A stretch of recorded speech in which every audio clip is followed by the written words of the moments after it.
Hello everyone, it's Living Online here for Server.pro, and recently Mojang released the first 1.19 Snapshot. I'll be showing you the most important additions in this video, so if you want to find out what's going to be in 1.19, just keep on watching.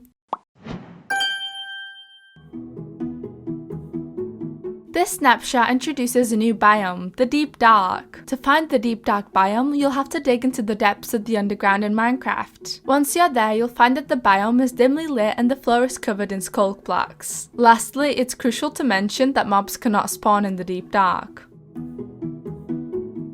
This snapshot has introduced a new family of blocks called Sculk Blocks. These blocks are found in the Deep Dark biome as mentioned earlier. Whilst roaming around in the new biome, you'll come across Sculk Blocks, Sculk Vein Blocks, Sculk Shrieker Blocks, Sensor Blocks, and Catalyst Blocks. A Sculk Block is a mysterious block. For some reason, mobs that die near it don't drop experience. Whenever you kill a mob within an 8 block radius of a Sculk Catalyst block, it'll create more Sculk Blocks around that area. Sculk Shrieker Blocks are rare, but they can be found growing from the charge of a Sculk Catalyst block. Lastly, Sculk Vein Blocks are found on the edge of Sculk patches. Whenever these veins spread, it causes blocks to be taken over by Sculk. The best tool to use to obtain these blocks is a hoe, however you'll also require Silk Touch to get them, otherwise they'll just drop experience.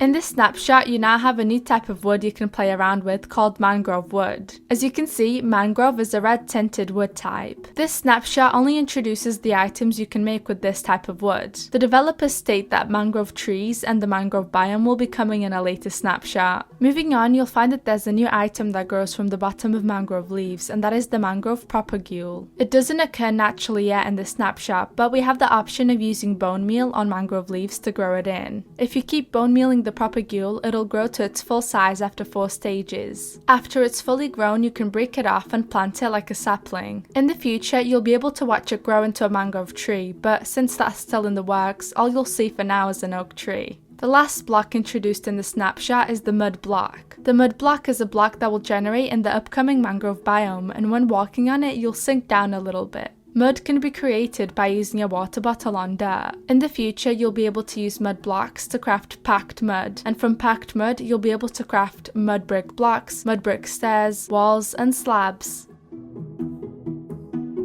If you thought this snapshot couldn't get any better, you were wrong, as it adds frogs into the game. This is what a frog looks like. Frogs have 3 variants as of now, and they can jump, swim, walk on land, and much more. Frogs are able to eat small magma cubes, and when that happens, a frog light block will drop. The light block drop depends on the frog variant. For example, the orange frogs will drop an ochre frog light, however, there are 3 lights in total. Moving on, we've also been introduced to tadpoles in the snapshot. Tadpoles look like this, and they mainly swim in water. Whenever they're on land, they jump around and eventually die just like fish. If they survive though, eventually they'll grow into a frog. Tadpoles can grow into a different type of frog based on the biome they're in. If a tadpole is in a warmer biome like the jungle, they'll turn into the white variation frog. If they're in a more temperate biome, they'll grow into an orange one, and lastly, in a colder biome, they'll turn green. There have already been a lot of impressive additions in the snapshot, but wait till you hear about these technical changes. Firstly, a 3D directional audio option has been added to sound settings. When this option is enabled, it's best experienced with headphones, as it will imitate a more realistic surround sound ambience in-game. Secondly, 3D blending has been added into world generation. This means that when your world is generated, the underground biomes will now also be blended. On other news, world presets and flat world presets in the Create World screen can now be controlled by data packs. Not only that, but world presets can now be used as a value of level type when editing Server.properties.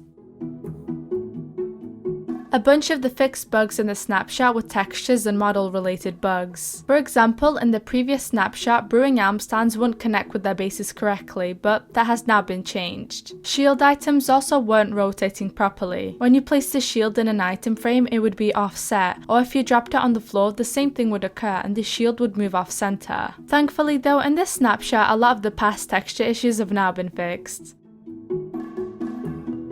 Those are all the additions in the first 1.19 snapshot. If you found this video helpful, make sure to leave a like and subscribe to see more from our channel. Don't forget though, if you'd like to create a free server for Minecraft to test out this snapshot with your friends, you should head over to Server.pro or click the link in the description. Thank you for watching!